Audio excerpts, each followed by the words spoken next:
Tak mampu cetak gol dari serangan normal, serangan cepat ala Inzaghi akhirnya mampu lahirkan 2 gol Inter. Lalu bagaimana serangan normal dan cepat ini dikombinasikan Inzaghi? Dan bagaimana kombinasi tersebut menopang kemenangan Inter? Temukan semua jawabannya di video ini. Pioli masih gunakan formasi 4-2-3-1 dengan 3 perubahan pemain. Lini tengah kini diisi oleh Adli dan Reinders. Untuk lini depan, Musa masuk gantikan Giroud sehingga target man diisi Leo dan sayap kiri ditempati Musa. Yang patut diingat adalah posisi Musa karena akan dibahas lebih lanjut nanti. Inzaghi masih gunakan formasi 3-5-2 dengan 2 perubahan pemain. Di belakang, Pavard kembali masuk line up awal menemani 2 bek tengah lain. Lalu di depan, Thuram diduetkan kembali dengan Lautaro yang absen di laga sebelumnya. Yang patut diingat adalah posisi Bastoni dan Di Marco karena akan dibahas lebih lanjut nanti. Build up dilakukan Inter dengan menempatkan 4 pemain di belakang. 1 wingback main lebih dalam dan sejajar dengan 3 bek tengah. Tampak Bastoni, Acerbi, Pavard, dan Darmian menjadi penerima bola pertama. Hadapi hal tersebut, Milan lakukan middle block.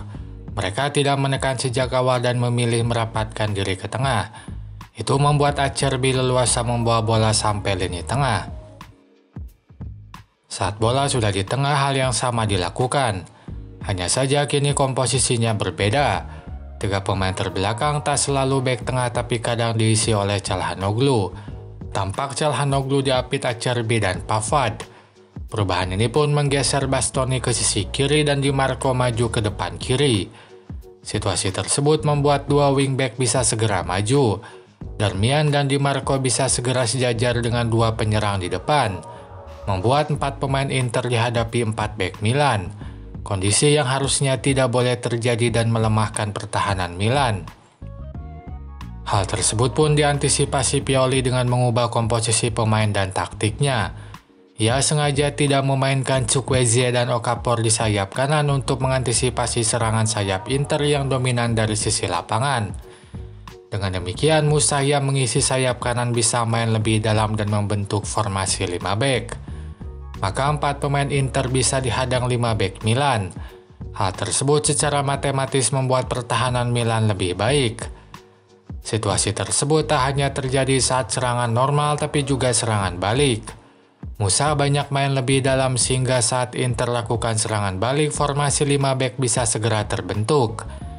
Misalnya pada cuplikan ini, saat Di Marco awali serangan balik, Musa sudah ada di belakang untuk mengantisipasinya. Lalu saat bola diumpankan pada Miki, Musa segera membentuk formasi 5 bek.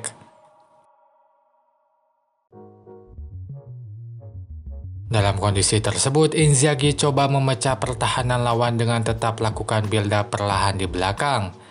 Sejumlah variasi lain pun dilakukan, misalnya dengan menempatkan 2 gelandang gantikan bek tengah.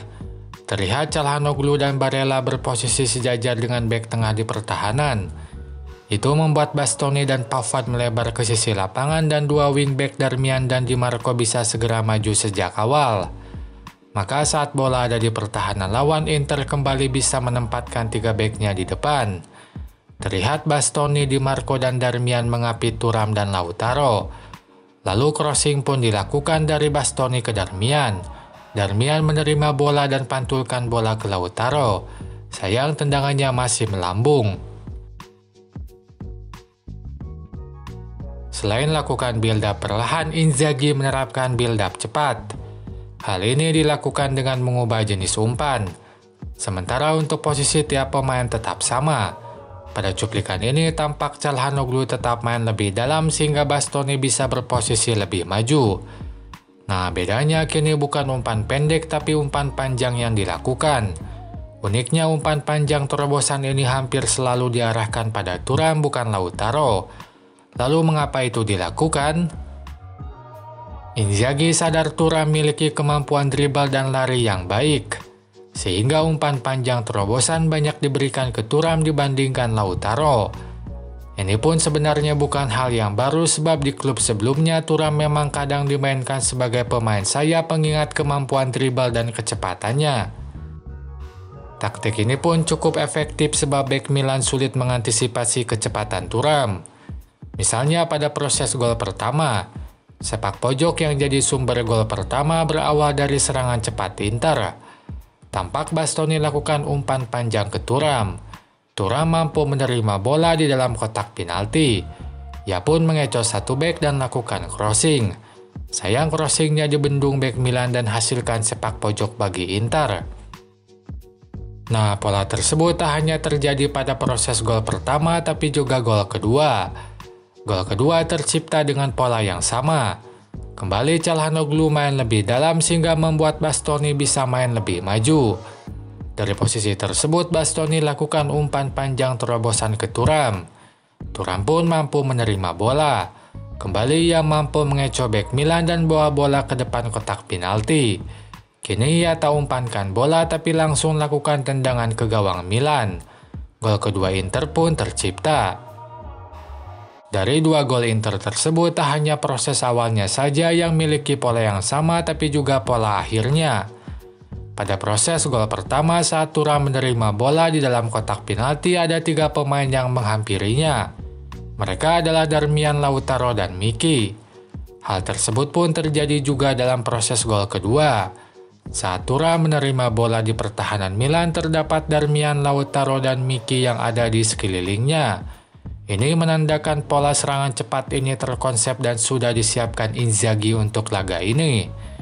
Itu saja pembahasan di video ini. Silahkan tulis apapun pendapat kalian di kolom komentar. Sampai jumpa lagi di video selanjutnya.